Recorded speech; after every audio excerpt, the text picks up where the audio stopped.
సజీవుడైన యేసు క్రీస్తు నామంలో మనకందరికి శుభములు. నమ్మదగినటువంటి యేసు క్రీస్తు, రక్షకుడైనటువంటి యేసు క్రీస్తు, విశ్వాధిపతి అయినటువంటి యేసు క్రీస్తు, సృష్టికర్త, సృష్టినంతటిని చేసినటువంటి యేసు క్రీస్తు నామములో మనకందరికి ఆయన కృప, ఆయన కనికరము మన మరణం వరకు ఉండునుగాక. దేవునికి వందనాలు. దేవుడు మనల్ని ప్రేమించి నూతన దినాన్ని అనుగ్రహించాడు. కేవలము ఆయన నోటి మాట ద్వారా ఈ దినమున నేను బ్రతికి ఉన్నాను, నీవు బ్రతికి ఉన్నావు. బ్రతికి ఉన్నప్పుడే ఆయన దృష్టిలో మనము నమ్మకమైనటువంటి వారముగా, ఆయన దృష్టిలో పరిశుద్ధులముగా, ఆయన దృష్టిలో ఆయన రాకడ కొరకు సిద్ధపడుతున్నటువంటి వారముగా ఉండుటకు దేవుడే మనకు సహాయం చేయునుగాక. 2వ దినవృత్తాంతముల గ్రంథము 21వ అధ్యాయమును మనము ధ్యానం చేస్తున్నాము. దేవుని యొక్క ప్రజలను పరిపాలిస్తున్నటువంటి రాజుల యొక్క చరిత్ర, రాజుల యొక్క జీవితము, వారి జీవితాలలో దేవుడు చేసినటువంటి కార్యములు, అట్టి సంఘటనల ద్వారా మనం నేర్చుకోవలసినటువంటి పాఠాలు. ఇది కేవలము మనము బుద్ధిపూర్వకముగా నేర్చుకోవడానికి మాత్రమే కాక, మన వ్యక్తిగత జీవితాలకు అన్వయించుకోవడానికి కావలసిన పాఠాలను ఈ వాక్యాల ద్వారా మనము నేర్చుకోవాలని పరిశుద్ధాత్మ దేవుని యొక్క ఉద్దేశము అయి ఉన్నది. 21వ అధ్యాయము 2వ దినవృత్తాంతముల గ్రంథములో ఒక యూదారాజు, యెహోరాము అన్నటువంటి యూదారాజు గుర్చినటువంటి విషయము మనం ఇక్కడ చూస్తాం. ఈ 21వ అధ్యాయంలో ఉన్నటువంటి 20 వచనాలలో ఉన్నటువంటి తన యొక్క జీవితము ఆశీర్వాదాల నుండి శాపము. ఆరంభము చాలా అద్భుతంగా ఉన్నది, ముగింపు మాత్రము అర్ధాంతరంగా ఒక శపించబడినటువంటి విధముగా ముగించబడినటువంటి జీవితం. అట్టి జీవితాలను మనం చూచినప్పుడు మనము బహు జాగ్రత్తగా ఆశీర్వాదాలు, ఉన్నత స్థితిని దేవుడిచ్చినప్పుడు దాన్ని మనం కరెక్ట్గా కాపాడుకోవాలి. దేవుడు తప్పకుండా అందరినీ దీవించాలని, ఆశీర్వదించాలని, హెచ్చించాలని, అలాగా ఉంచాలని దేవునికి ఇష్టం. ఆ విధంగా చేస్తాడు కూడా. ఆ విధంగా చేస్తాడు. తన ప్రణాళికలు నెరవేరు నిమిత్తము కొందరిని ఆ విధంగా ఉన్నత స్థితిలో పెడతాడు. అదే సమయంలో ఆ ఉన్నత స్థితి, ఆస్వాదించబడినటువంటి స్థితిని కాపాడుకోవాలి. ఆ స్థితిని బట్టి దేవుణ్ణి ఆరాధన చేస్తూ, ఆ స్థితిని బట్టి మనం ఎక్కడ కూడా గర్వించకుండా మనము కాపాడుకుంటే అది మనకును, కుటుంబానికి మరియు అనేకులకు అది ఉపయోగకరంగా ఉంటుంది. యెహోరాము జీవితంలో ఉన్నటువంటి ఉన్నత స్థితిలను మనం గమనిస్తే చూడండి, 1వ వచనంలో యెహోషాపాతు తన పితరులతో కూడా నిద్రించి తన పితరుల చెంతను దావీదు పురమందు పాతిపెట్టబడెను. అతని కుమారుడైన యెహోరాము అతనికి బదులుగా రాజాయను. యెహోరాముకున్నటువంటి గొప్ప ఉన్నతమైనటువంటి స్థితి ఏంటంటే, తన తండ్రి అయినటువంటి యెహోషాపాతు చాలా చాలా మంచివాడు. అది ముందు అధ్యాయంలో మనం చూస్తాం. చాలా మంచి రాజు, దేవునికి భయపడువాడు, దేవునికి ఇష్టడైనటువంటి రాజు, ప్రార్థనాపరుడు, ప్రతి విషయం అందు కూడా దేవుని మీద ఆధారపడే తండ్రి. మన తండ్రి ఇంట్లో ఉంటే మన ఇంట్లో ఒకరు ఎట్లుంటారంటే చాలా అద్భుతమైనటువంటి ఆత్మీయత కలిగినటువంటి వారు మన ఇంట్లో ఉంటే న్యాచురల్గా ఆ వ్యక్తిని బట్టి ఆ కుటుంబ సభ్యులలో ఒక అంటే వాళ్ళు రక్షించబడడానికి, వారు ఆత్మీయంగా ఎదగడానికి అది చాలా గొప్ప ఆహ్, సందర్భం, కారణం. మంచి రాజు తండ్రిగా ఉన్నాడు. అది గొప్ప ఆధిక్యత. అసలు మీరెవరు అంటే మా తండ్రి యెహోషాపాతు అంటే నిన్ను బట్టి గాక నీ తండ్రిని బట్టి నీకు గౌరవం ఇస్తారు. అటువంటి స్థితి కలిగి ఉన్నటువంటి వాడు యెహోరాము. మరియు ఈ యూదా రాజ్యానికి రాజుగా ఉన్నాడు. అసలు ఈ యూదా రాజ్యము అంటేనే దేవునికి ఒక ప్రత్యేకత. ఎటువంటి ప్రత్యేకత అంటే, నేను దావీదుకు ప్రమాణం చేశాను. ఇక ఎన్నటికి కూడా ఈ యూదా రాజ్యము ముగించబడదు. ఏది ఏమైనా మనుషులు వస్తుంటారు, పోతుంటారు గానీ మొత్తానికే నేను దీన్ని తీసివేయను అని 7వ వచనంలో, అంటే మీరు ఎంత చేసినా గాని, అయినను యెహోవా తాను దావీదుతో చేసిన నిబంధన నిమిత్తమును అతనికిని అతని కుమారులకును నిత్యము దీపముచ్చెదనని చేసిన వాగ్దానం నిమిత్తమును దావీదు సంతతిని నశింపచేయుటకు మనస్సు లేకయుండెను. అదొక గొప్ప ఆశీర్వాదం. ఒక వాగ్దానం ఉన్నది.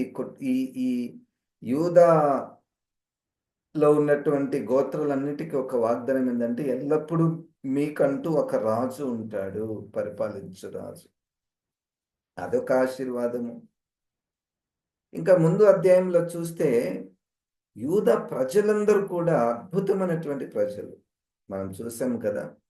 ఒకరు యుద్ధానికొచ్చినప్పుడు వాళ్ళందరూ కూడా వాళ్ళ వాళ్ళ గ్రామాల నుంచి పట్టణాల నుండి వచ్చి ప్రార్థనకు కూడుకున్నారు. వారందరూ కూడా తల్లులు, పిల్లలు, పసిపిల్లలు, పురుషులు, సైనికులు అందరూ కూడా ఉపవాసము చేశారు. మరియు వాళ్ళు మంచిగా ఆరాధన చేసేవారు. చూడండి, అంటే ఒక సంఘంలో ఇంత అద్భుతమైనటువంటి ఉజ్జీవం జరుగుతుంది. ఉజ్జీవం ఉన్నది, ఆత్మీయత ఉన్నది, మంచి మంచి యా యాజకులున్నారు, మంచి మంచి ప్రవక్తలు ఉన్నారు. అసలు ఎక్కడ కూడా ఒక వ్యక్తి తప్పిపోనటువంటి స్థితి ఉన్నది. ఇన్ని ఆశీర్వాదాలు. మరియు ఈ యెహోరాము అన్నటువంటి వ్యక్తి, ఈ వ్యక్తి ఈ యెహోషాపాతుకున్నటువంటి 7 మంది కుమారులలో జ్యేష్ఠుడు అన్న మాట ఉంది 3వ వచనంలో. చివర్లో అయితే యెహోరాము జ్యేష్ఠుడు గనుక అతనికి రాజ్యమును ఇచ్చెను. చూడండి, పెద్ద కుమారుడు అదొక గౌరవము, అదొక ఆధిక్యత, ఆశీర్వాదాలు. అయితే ఇంకొకటి ఉంది. పెద్ద కుమారుడు అని యెహోషాపాతు రాజు తనను రాజుగా చేశాడు. యాక్చువల్‌గా వాళ్ళ తమ్ముళ్ళతో పోలిస్తే వాళ్ళ తమ్ముళ్ళు ఈయన కంటే చాలా మంచివారు.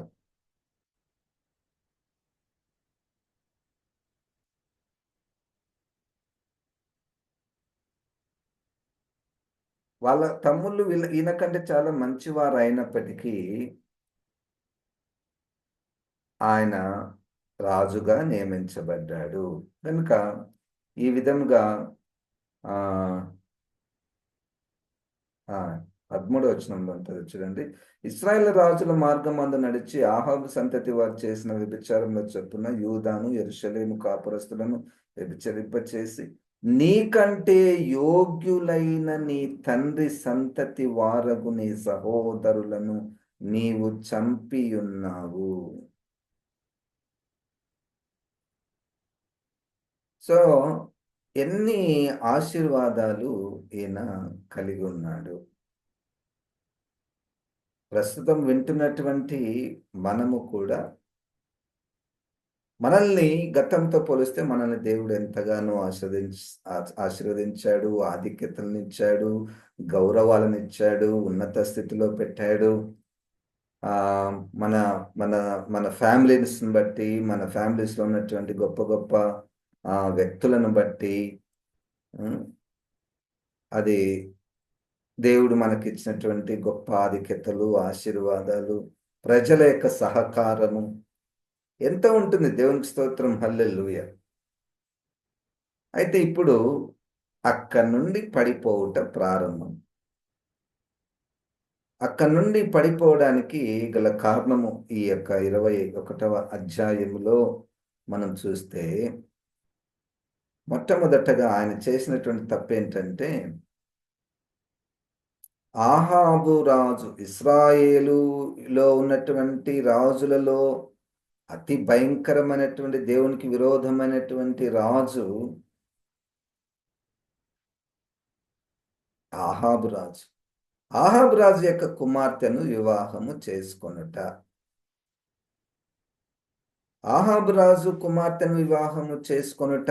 ఆహాబు రాజు కుమార్తె అనగా ఆహాబుకు యెజెబెలుకు పుట్టినటువంటి కుమార్తె. ఇంకా అది విపరీతమైనటువంటి చీకటి, విపరీతమైనటువంటి చీకటితో నింపబడినటువంటి వారితో వివాహము, ఆ సంబంధము. చూడండి 4వ వచనంలో,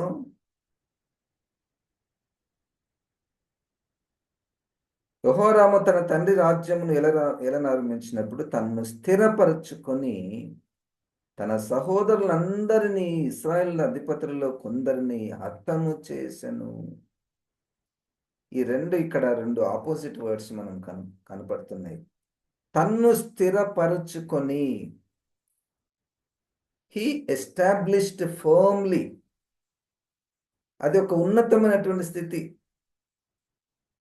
అంటే తన్ను స్థిరపరచుకొని అంటే ఇంకా ఏ భయం లేదు, ఏ భయం లేదు, అంత సవ్యంగానే జరుగుతుంది. ఆ సమయంలో మనకు ఆయనకి ఏం బుద్ధి పుట్టిందో, ఎవరు దురాత్మ ప్రవేశించాడో, తన సహోదరులందరినీ, ఇశ్రాయేల్ అధిపతుల్లో కొందరిని హతము చేశాను. మర్డరర్గా తయారయ్యాడు.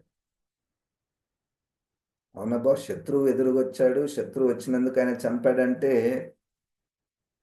అర్థం చేసుకోవచ్చు. తన సొంత సహోదరులను చంపేటటువంటి స్వభావము వచ్చిందంటే అది ఏ స్థితిలో అసలు చెప్పడానికి కూడా మనకు రాదు. ఎవరి కూడా అట్లా అనపడదు. సరే, మరీ విపరీతమైన స్థితిలో ఒకరు అన్నదమ్ములు ఇద్దరు చంపుకోవచ్చు. ఒక వ్యక్తి తన 6 మంది సహోదరులను చంపాడు. మరియు ఆ దేశంలో, యూదాలో ఉన్నటువంటి అధిపతులను, నాయకులను చంపేశాడంట. కారణము, తనకంటే వాళ్ళు యోగ్యులుగా కనపడుతున్నారనో, కారణము తన రాజ్యాన్ని తన తమ్ముళ్ళు ఎప్పుడైనా కోరుకుంటారేమో అని. అది విపరీతమైనటువంటి స్వభావము. చూడండి, అపవాది ఏ మనిషిలో ఏ విధంగా ప్రవర్తించి ఎంత స్థాయిలోనికి తీసుకొని వెళ్తాడు.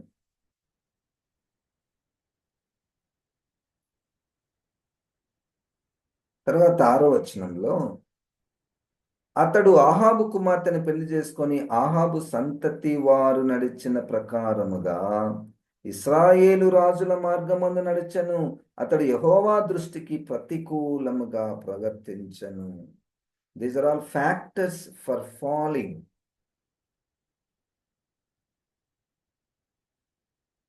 ఆహాబు కుమార్తెను పెళ్లి చేసుకునుట, ఇశ్రాయేలీల యొక్క అధిపతులు, రాజులు నడిచినటువంటి మార్గంలో నడుచుట, యెహోవా దృష్టికి ప్రతికూలముగా ప్రవర్తించుట. వింటున్నటువంటి, బోధిస్తున్నటువంటి నేను వింటున్నటువంటి మీరు ఆ విధంగా మనం చెయ్యం. దేవునికి స్తోత్రం. మంచి వారిని మనము ఎగ్జాంపుల్గా తీసుకుంటాం. వారు నడిచినటువంటి మార్గంలో మనం నడవడానికి ఇష్టపడతాము. చెడ్డవారిని మనం వెంబడించము. దుష్టుల ఆలోచన చొప్పున నడవము.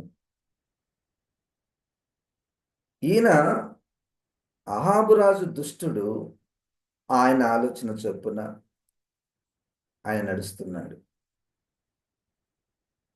ఫ్యాక్టర్స్ ఫర్ ఫాలింగ్ లో ఒక మనిషి ఎప్పుడు పడిపోతాడంటే దుష్టుల ఆలోచన చొప్పున నడిస్తే పడిపోతారు. కనుక మన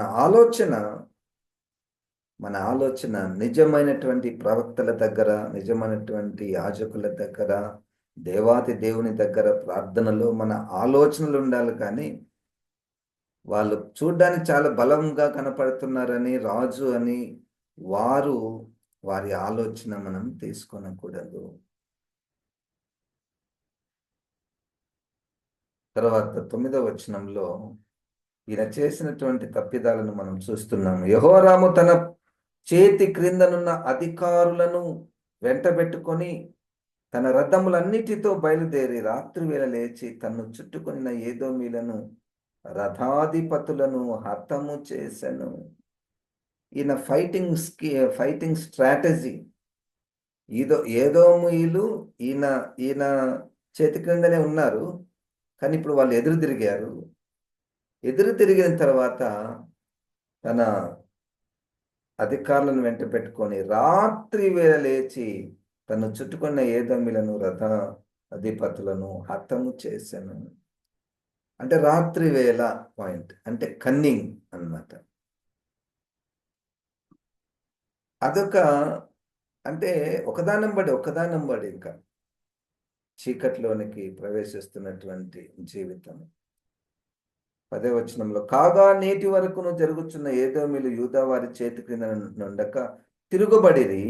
యెహోరాము తన పితరుల దేవుడైన యెహోవాను విసర్జించినందున ఆ కాలమందు లిబ్నాయును అతని చేతి క్రింద నుండి తిరుగుబడెను.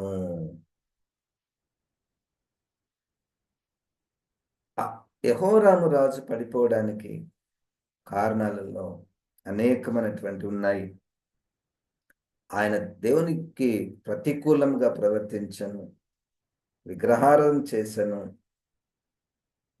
తర్వాత 11వ వచనం, మరియు అతడు యూదా పర్వతములందు బలిపీఠములను కట్టించి యెరూషలేము కాపురస్తులు దేవుని విసర్జించినట్లు చేశాను. యూదా వారిని విగ్రహ పూజకు లోపరచెను. ఎంత భయంకరమైనటువంటి రాజు! ఇక మొత్తానికే దేవుణ్ణి వదిలేసినట్టు దయ్యాలే దేవునిగా కలిగినటువంటి యెహోరాము రాజు తన క్రింద ఉన్నటువంటి వాళ్ళే ఆయనకు ఎదురు తిరగడం,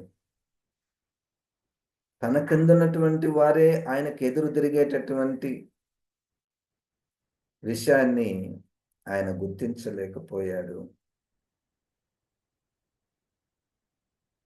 విగ్రహారాధన తాను చేస్తూ తన ప్రజలు కూడా విగ్రహారాధన చేయాలని ప్రోత్సహించినటువంటి వాడు. విగ్రహ పూజకు లోపరచను. అంతటా ప్రవక్తని ఏలియా యొక్క పత్రిక వ్రాసి అతని యుద్ధకు పంపెను. నీ పితరుడగు దావీదునకు దేవుడైన యెహోవా సెలవిచ్చినదేమనగా, నీవు నీ తండ్రి అయిన యెహోషాపాతు మార్గంలో అయిందనను యూదా రాజు ఆస మార్గంలో అయిందనను నడవక ఇశ్రాయేలు రాజుల మార్గమందు నడిచి ఆహాబు సంతతి వారు చేసిన వ్యభిచారముల చొప్పున యూదాను యెరూషలేము కాపురస్తులను వ్యభిచరింప చేసి నీకంటే యోగ్యులైన నీ తండ్రి సంతతి వారు నీ సహోదరులు నీవు చంపి ఉన్నావు.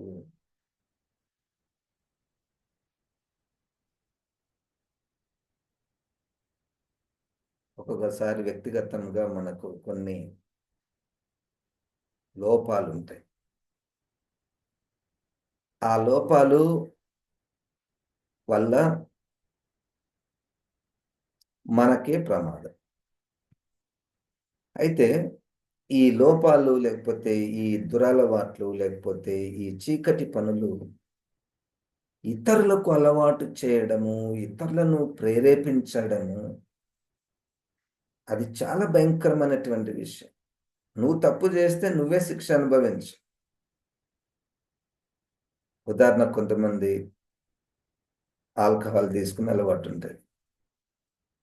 వాళ్ళంతకు వాళ్ళు తాగి పడుకుంటారు. వాళ్ళు ఎవరిని ఏమనరు. దానివల్ల ఎవరికి నష్టం? వాళ్ళకే నష్టం. వాళ్ళ శరీరానికి నష్టం. ఇంకా కొంతమంది ఈ ఆల్కహాల్ తీసుకునేటటువంటి వారు అంతవరకు అలవాట్లేనటువంటి వారికి అలవాటు చేపిస్తారు. నేనే నీకు ఆఫర్ చేస్తున్నాను, నేనే నీకు తాగిపిస్తాను అని, నేనే డబ్బులు ఇస్తాను అని ఇతరులకు అలవాటు చేస్తారు. అది చాలా ప్రమాదకరమైనటువంటి విషయం. ఏదైనా కానీ ఒక ఒక సంఘంలో, ఒక సమాజంలో నాకు చెడ్డ అలవాటు ఉంటే అది నాకే నష్టము. కానీ అది ఇతరులకు పోవడం వలన ఒకరి ద్వారా ఒకరికి అది చీకటి వారిలో ప్రవేశించే అవకాశం ఎక్కున్నది. దానివల్ల దేవుని యొక్క నామము దూషింపబడుతుంది. ఒక సంఘంలో, సమాజంలో అందరూ కరెక్ట్గా ఉండరు. అందరూ అందరూ కరెక్ట్ ఉండరు. కొంతమందికి లోపాలు ఉంటాయి. ఆ లోపాలనే ఇతరుల మీద రుద్దడము అన్నటువంటిది చాలా భయంకరమైనటువంటి విషయం. ఏమి తప్పు లేదని వాదించడం ఒకటి. ఇక ఏమేం చెప్పాడు ఈ యొక్క యెహోరాము? అంతవరకు ప్రార్థన పరులైనటువంటి యూదా ప్రజలు, ఉపవాస ప్రార్థన చేసినటువంటి యూదా ప్రజలు, సేవకుల మాటలు వింటున్నటువంటి యూదా ప్రజలు, దేవుని యొక్క కార్యాలను నేరుగా చూసినటువంటి యూదా ప్రజలు విగ్రహారాధనకు తిరిగారు. కారణము యెహోరాము రాజు. యెహోరాము రాజు ఎంతగా భయపెట్టించాడో, ఏం చేశాడో, ఎంతగా ప్రభావితం చేశాడో.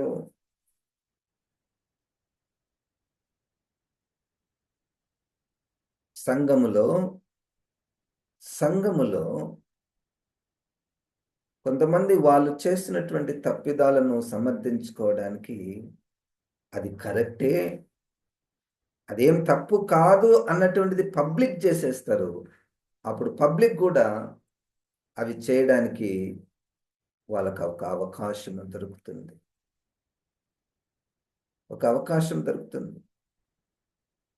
మా ఊర్లో, మా ప్రాంతంలో, మా సంస్కృతిలో ఇది తప్పు కాదు. వాక్యం బేస్ కాదు. వాక్యం బేస్ చేసుకోకుండా మాకు ఈ యొక్క అలవాటు ఉంది కాబట్టి మనం అందరం కూడా చేద్దాము. తప్పు. నీకుంటే నువ్వు చేసుకో, నీ ఇంట్లో చేసుకో. కానీ అది అందరూ చేయాలన్నటువంటిది, అది వాక్య విరుద్ధమైనటువంటివి ఆ విధంగా చేయకూడదు. ఇప్పుడు ఇట్టి జీవితం కలిగినటువంటి ఈ యెహోరాము రాజు విషయంలో దేవుడు ఇక రంగంలోకి దిగి ఆయనని ఏ విధంగా పనిష్ చేస్తున్నాడో చూడండి. 8వ వచనంలో, అతని దినములలో ఏదోమీయులు తిరుగుబడి యూదా వారి అధికారము త్రోసివేసి తమకు ఒక రాజును చేసుకొనగా, మెల్లమెల్లగా రాజ్యం పోతుంది. అప్పటి వరకు ఏదోము వారు యూదా వారి కింద ఉండేవారు. ఇప్పుడు వాళ్ళకు సపరేట్ నేషన్.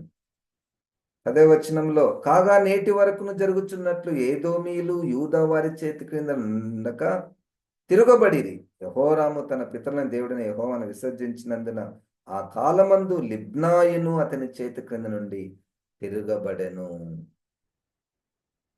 ఇప్పటి వరకు మన చేతికుందన్నటువంటి వారే మనకు ఎదురు తిరుగుతుంటారు. చాలా బలహీనులు. మన చేతి కింద ఉన్న వాళ్ళు అంటే బలహీనులు. ఇప్పటి వరకు మన మాట వింటున్నారు. ఇప్పుడు వాళ్ళు ఎదురు తిరిగారు. That's a sign that God is intervening. God is intervening to pull you, to punish you. మన చేతి కింద మనకంటే తక్కువ ఉన్నటువంటి వారు, మనం చెప్తే లోబడినటువంటి వారు మనకు ఎదురు తిరిగేటటువంటి సందర్భాలు మనకు ఎదురైనప్పుడు, this is how God will insult అస్.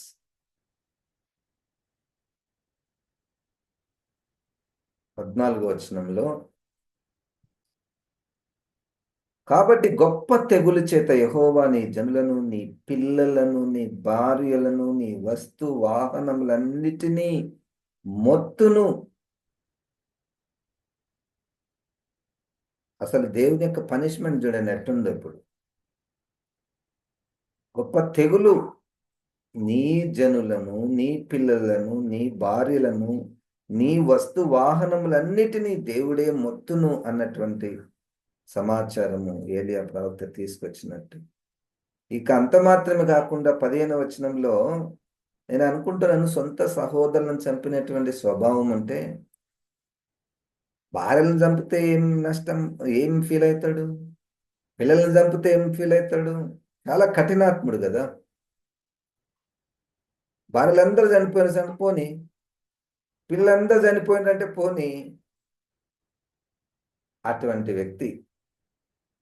అప్పుడు నువ్వు అట్లా ఉంటావని తెలుసనే 15వ వచనంలో, నీవు ఉదరమున వ్యాధి కలిగి మిక్కిలి రోగివైందువు, దినక్రమేణా ఆ వ్యాధి చేత నీ పేగులు పడిపోవును. ఇప్పుడు నీలోనే ఆ పుండు పుడుతుంది. ఆ బాధ నీకే తెలుస్తుంది. పక్కన వాళ్ళు తమ్ములు చనిపోయినా నీకు లెక్కలేదు. ప్రజలు విగ్రహ పూజ చేసినా నీకు పట్టింపు లేదు. నీ భార్యలను వేరే వాళ్ళు తీసుకొని పోయినా, పిల్లలను చంపేసినా, నీ ఆస్తులు తీసుకొని పోయినా నీకు ఏం కాదు. దేవుడు కడుపులో పుండును పుట్టిస్తున్నాడు, ఒక వ్యాధిని పుట్టిస్తుంది. ఈ వ్యక్తికి రోగం ఎందుకు వచ్చిందండి? ఈ వ్యక్తికి రోగము ఎందుకు వచ్చేదానికంటే, ఎవరిచ్చారు ఈ రోగము? ఎవరి ద్వారా రోగం వచ్చిందంటే దేవుని ద్వారా. ఎందుకు వచ్చింది రోగం అంటే, దేవునికి వ్యతిరేకంగా జీవిస్తే. అనేక కారణాలలో ఒక కారణము, రోగాలు దేవుని ద్వారానే వస్తాయి. ఎందుకు వస్తాయి దేవుని ద్వారా? దేవునికి వ్యతిరేకముగా జరిగిస్తాయి. ఇది దేవుని ప్రజలను గురించినటువంటి సంభాషణ, ఇతరుల గురించి కాదు మన సంభాషణ. దేవుని ప్రజలు, దేవుని ఎరిగినటువంటి వాడు, దేవుని సమాజంలో సంఘంలో ఉన్నటువంటి వాడు, ధర్మశాస్త్రం ఎరిగినటువంటి వాడు, అన్నీ తెలిసి ఇంత భయంకరమైనటువంటి స్థితిలోనికి వెళ్తే, ఇక రోగం ఎందుకు వచ్చింది అంటే దేవుని ద్వారానే వచ్చింది. నిన్ను చంపడానికే వచ్చింది. ఇది ఒకటి గుర్తు పెట్టుకున్నాము. దేవుని ప్రజలుగా పిలువబడుతున్నటువంటి వారికి ఒక కారణం, రోగము ఎందుకు వచ్చింది అంటే దేవుని ద్వారానే రోగం వచ్చింది. ఆ సందేశం ఏలియా ద్వారా ప్రకటింపబడింది. 16వ వచనంలో, మరియు యెహోవా యెహోరాము మీదికి ఫిలిష్తీయులను, కూషీయులను, చేరువనున్న అరబీయులను రేపగా. శత్రువు ఎందుకు ఈయనను వెంబడిస్తున్నాడు అంటే దేవుడే పంపించాడు. దేవుడే అన్యజనులను క్రైస్తవుల మీదికి పంపిస్తాడు.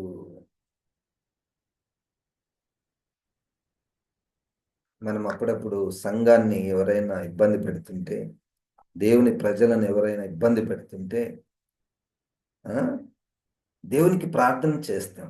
ప్రభువా, వాళ్ళు వస్తున్నారు, మా మీద తిరగబడుతున్నారు, మమ్మల్ని హింసిస్తున్నారు. అందులో ఒక కారణము, దేవుడు అంటాడు, దేవుని జవాబు, నేనే పంపిస్తున్నా వాళ్ళను మీ మీదకి. మీరెట్లున్నారు? మీ స్థితి ఏంటి? మీలో ఉన్నటువంటి విగ్రహారాధన ఏంటి? మీలో ఉన్నటువంటి మూల పాఠాలేంటి? మీలో ఉన్నటువంటి ఆ చీకటి క్రియలేంటి? మీ జీవితం ఎటువంటిది, ఏ విధంగా ఉంది? మీ జీవితము నన్ను దూషింపబడే విధంగా మీ సంఘాన్ని మీరు తయారు చేసుకుంటున్నారు. కాబట్టి నేనే అవిశ్వాసులను, ఇతరులను నా పనిముట్లుగా మీ మీదికి పంపిస్తున్నాను. ఇది మనం రిసీవ్ చేసుకోవాలంటే చాలా కష్టం. అవి నిజము. కొందరి జీవితములలో కొన్ని సహవాసాల విషయములలో ఇతరులు మనం అంటాం కదా, వాళ్ళని ఏమంటాము, మతోన్మాదులు అంటాం కదా. మతోన్మాదులు మా మీదకి వచ్చి పడుతున్నారు అంటే కారణాలలో ఒక కారణం దేవుడే మన మీదకి పంపిస్తున్నాడు. ఇంకొక కారణము దేవుడు మనల్ని పరీక్షిస్తున్నాడు. ఇంకొక కారణము దేవుని నామము దీని ద్వారా మహిమపరచబడుతుంది. ఇంకొక కారణము దేవుడు ఫిల్టర్ చేస్తాడు. ఎవరు నిజమైన విశ్వాసం ఉన్నారో లేదనేటువంటిది ఫిల్టర్ చేస్తాడు. అన్నీ ఇంకా ఎన్నో కారణాలలో ఒక కారణము వాళ్ళను దేవుడే పంపిస్తున్నాడు. నీ నీ పరిపాలన ఎట్టుంది? నీ ప్రజలు ఎట్లున్నారు? నీ ప్రజలను ఏం చేస్తున్నావు? మీ మీ సంఘంలో వివాహాలు ఎట్లున్నాయి? వివాహానికి ఏమన్నా శాంక్టిటీ ఉందా? పరిశుద్ధత ఉందా? లేదా ఆహాబు రాజు కుమార్తెలను చేసుకున్నటువంటి విధంగా ఉందా? 17వ వచనంలో వారు యూదా దేశం మీదకి వచ్చి దానిలో చొరబడి రాజు నగరునందు దొరికిన సమస్త పదార్థములను అతని కుమారులను భార్యలను పట్టుకొని పోయి అతని కుమారులలో కనిష్ఠుడైన యెహోయాహాజు తప్ప అతనికి ఒక్క కుమారుడైనను విడువబడలేదు. ఈయనేం చేశాడు? సొంత కుమారులను, సొంత తమ్ములను చంపేశాడు, ఒక్కరు కూడా లేకుండా. ఇక్కడ కూడా తన జీవితంలో తన కుమారులలో ఒక్క కుమారుడు నెక్స్ట్ రాజు కావాలి కాబట్టి.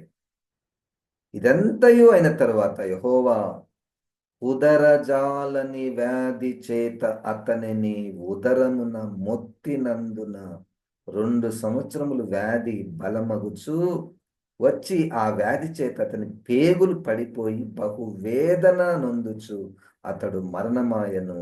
అతని జనులు అతని పితరులకు చేసిన ఉత్తర క్రియలు అతనికి చేయలేదు. యెహోవా అతనిని మొత్తినందున, వ్యాధి చేత మొత్తడం. వ్యాధి చేత మొత్తడం. పేగులు బయటపడిపోయి బహు వేదన నొందుచు అతడు మరణమాయను. ఎట్లా చూశారంటే అతన్ని చూస్తున్నారు, తను చేసేటువంటి చెడ్డ పనులు చూస్తున్నారు, ఏం చేయలేనటువంటి పరిస్థితి. ఇంకా ఇప్పుడు చనిపోయాడు. చనిపోయిన తర్వాత ఆయన ఫ్యూనరల్ ఎట్లయింది? ఆయన సమాధి కార్యక్రమం ఎట్లయింది అంటే ఇంతకు ముందు రాజుల సమాధుల లాగా సమాధి కార్యక్రమం లాగా చేయక, మరియు ఆయన ఎక్కడ పాతి పెట్టాడు చూడండి చివరి వచనంలో, అతడు ఏలనారంభించినప్పుడు 32 వాడు యెరూషలేములో 8 సంవత్సరం లేదు ఎవరికి ఇష్టము లేని వాడై అతడు చనిపోయాను. రాజుల సమాధులలో కాక దావీదుపురమందు వేరు చోట జనులు అతనిని పాతి పెట్టిరి. ఈ ఎండింగ్ ఎట్లా చూడండి. ఎండింగ్, ముగింపు. ఆరంభం చాలా అద్భుతంగా ఉన్నది, కానీ ఎంత భయంకరమైనటువంటి స్థితిలోనికి దేవుడు తన జీవితంలో దేవుడు తనను ఏ విధంగా మొత్తాడో చూడండి. ఆ స్థితికి, అంత భయంకరమైనటువంటి స్థితిలో మనకు రాకుండా ఉండాలని మనం కోరుకోవాలి. ఐ డోంట్ థింక్ అంటే ఏ మనిషి కూడా ఇంత స్థాయిలో ఏ చీకటి ప్రభావం లేకుండా చేయడం అనుకుంటా. అరే సొంత తమ్ములను అంతమందిని ఎట్లా చంపుతాడు?